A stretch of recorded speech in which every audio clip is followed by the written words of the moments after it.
ನಮಸ್ಕಾರ ಸ್ನೇಹಿತರೆ. ಅಂಗಡಿ ಹಾಗೂ ಮನೆಗಳ ಮುಂದೆ ಕುಂಬಳಕಾಯಿಯನ್ನು ಹೇಗೆ ನೇತು ಹಾಕುತ್ತಾರೆ ಗೊತ್ತಾ?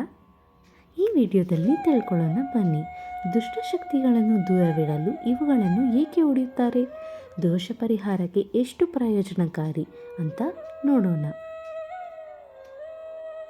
ಹಿಂದೂ ಸಂಪ್ರದಾಯದಲ್ಲಿ ಮನೆ ಬಾಗಿಲಿನ ಮುಂದೆ ಕುಂಬಳಕಾಯಿಯನ್ನು ಇಡುವುದು ಅದೃಷ್ಟ ಸಂಕೇತವಾಗಿದೆ.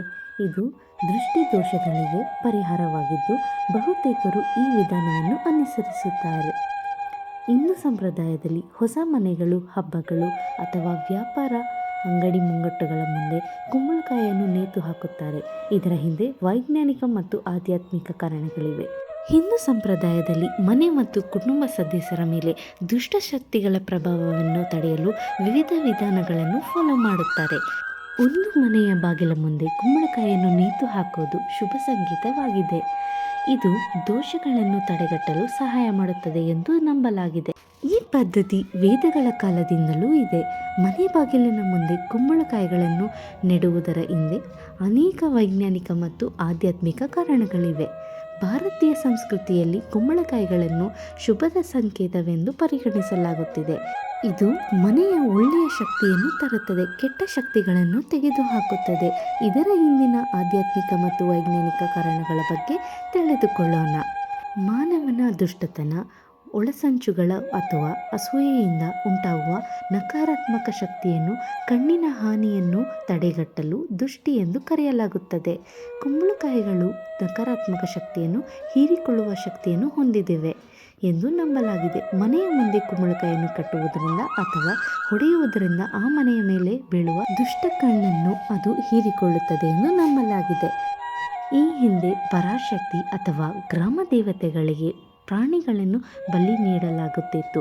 ಆದರೆ ಶಾಂತಿಯುತ ರೀತಿಯಲ್ಲಿ ಹಿಂಸಾಚಾರವನ್ನು ತಪ್ಪಿಸಲು ಪ್ರಾಣಿ ಬಲಿ ನೀಡಲು ಬದಲು ಕುಂಬಳಕಾಯಿಗಳನ್ನು ಬಲಿ ನೀಡಲು ಪ್ರಾರಂಭಿಸಲಾಗಿತ್ತು.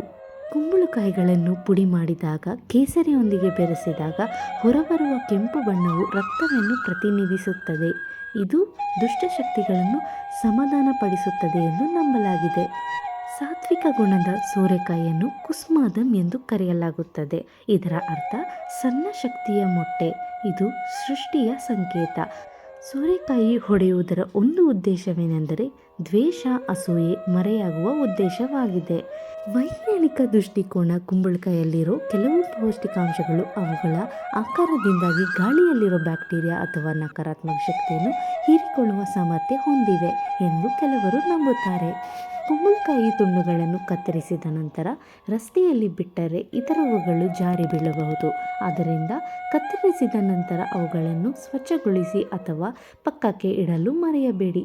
ಒಟ್ಟಾರೆ ಹಿಂದೂ ಸಂಪ್ರದಾಯದ ಪ್ರಕಾರ ಕುಂಬಳಕಾಯಿಗೆ ಹೆಚ್ಚಿನ ಪ್ರಾಮುಖ್ಯತೆ ಇದೆ ಎಂದು ಹೇಳಲೇಬೇಕು.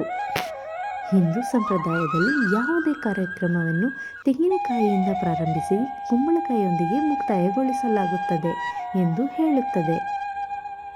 ಸ್ನೇಹಿತರೆ, ಕೇಳಿದ್ದಕ್ಕಾಗಿ ಧನ್ಯವಾದಗಳು. ನನ್ನ ಚಾನಲ್ಗೆ ಸಪೋರ್ಟ್ ಮಾಡಲು ಮರೆಯಬೇಡಿ. ನಮಸ್ತೆ.